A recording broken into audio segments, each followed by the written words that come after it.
प्रत्युहनासनपराय गजाननाय लंबोदराय किल मूषकवाहनाय वृंदाधिकारी परिपूजित विग्रहाय गौरीसुताय बहुसोन्नतिमर्पयामः।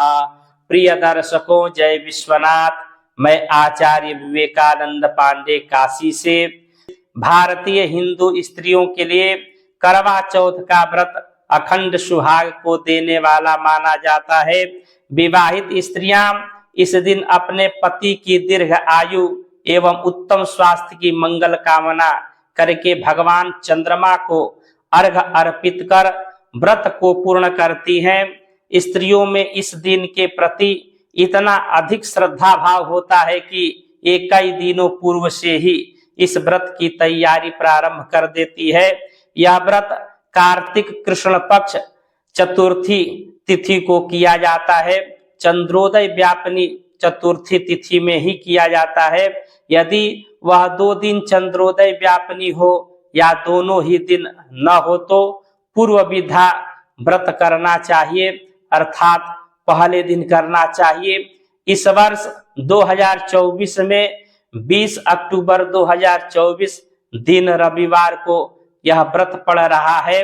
अतः समस्त सुहागिन स्त्रियों को इस व्रत को 20 अक्टूबर 2024 दिन रविवार को करना है।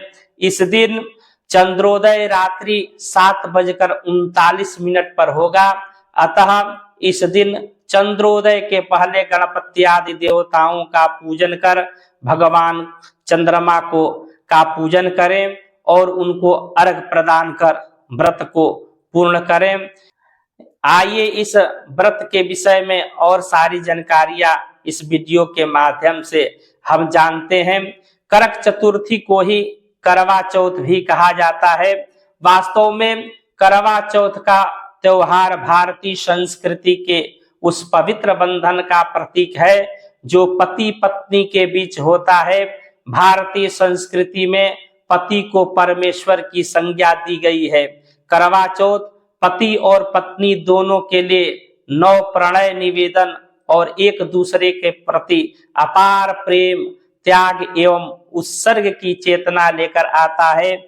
इस दिन स्त्रियां पूर्ण सुहागिन का रूप धारण कर वस्त्राभूषणों को पहनकर भगवान चंद्रमा से अपने अखंड सुहाग की प्रार्थना करती हैं। स्त्रियां श्रृंगार करके ईश्वर के समक्ष दिन भर के व्रत के बाद यह प्रण भी लेती हैं कि मन, वचन एवं कर्म से पति के प्रति पूर्ण समर्पण भाव रखेंगी और उनकी सेवा में तत्पर रहेंगी। कार्तिक मास के कृष्ण पक्ष की चौथ को केवल चंद्र देवता की ही पूजा नहीं होती, बल्कि शिव पार्वती और स्वामी कार्तिकेय को भी पूजा जाता है। शिव पार्वती की पूजा का विधान इस हेतु किया जाता है कि जिस प्रकार शैलपुत्री पार्वती ने घोर तपस्या करके भगवान शंकर को प्राप्त कर अखंड सौभाग्य प्राप्त किया, वैसा ही उन्हें भी मिले। वैसे भी गौरी पूजा का कुंवारी कन्याओं और विवाहित स्त्रियों के लिए विशेष महात्म्य है।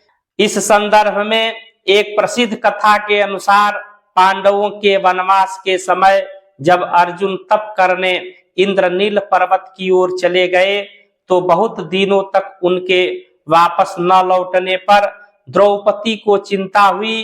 कृष्ण ने आकर द्रौपदी की चिंता दूर करते हुए करवा चौथ का व्रत बताया तथा इस संबंध में जो कथा शिव जी ने पार्वती को सुनाई थी वह भी सुनाइए। आइए उस कथा को हम सब श्रवण करते हैं। इंद्रप्रस्थ नगरी में वेद शर्मा नामक एक विद्वान ब्राह्मण के 7 पुत्र तथा एक पुत्री थी जिसका नाम वीरावती था। उसका विवाह सुदर्शन नामक एक ब्राह्मण के साथ हुआ। ब्राह्मण के सभी पुत्र विवाहित थे। एक बार करवा चौथ के व्रत के समय वीरावती की भाभियों ने तो पूर्ण विधि विधान से व्रत पूर्ण किया, किंतु वीरावती सारा दिन निर्जल रहकर भूख न सह सकी तथा निढाल होकर बैठ गई। भाइयों की चिंता पर भाभियों ने बताया कि बीरावती भूख से पीड़ित है, करवा चौथ का व्रत चंद्रमा को देखकर ही खोलेगी। यह सुनकर भाइयों ने बाहर खेत में जाकर आग लगा दी तथा उस पर कपड़ा तानकर चंद्रमा जैसा दृश्य बना दिया। फिर जाकर बहन से कहा कि चांद निकल आया है, अर्घ दे दो। यह सुनकर बीरावती ने अर्घ देकर खाना खा लिया। नकली चंद्रमा को अर्घ देने से उसका व्रत खंडित हो गया तथा उसका पति अचानक बीमार पड़ गया, वह ठीक न हो सका। एक बार इंद्र की पत्नी इंद्राणी करवा चौथ का व्रत करने पृथ्वी पर आई। इसका पता लगने पर बीरावती ने जाकर इंद्राणी से प्रार्थना की कि उसके पति ठीक होने का उपाय बताएं।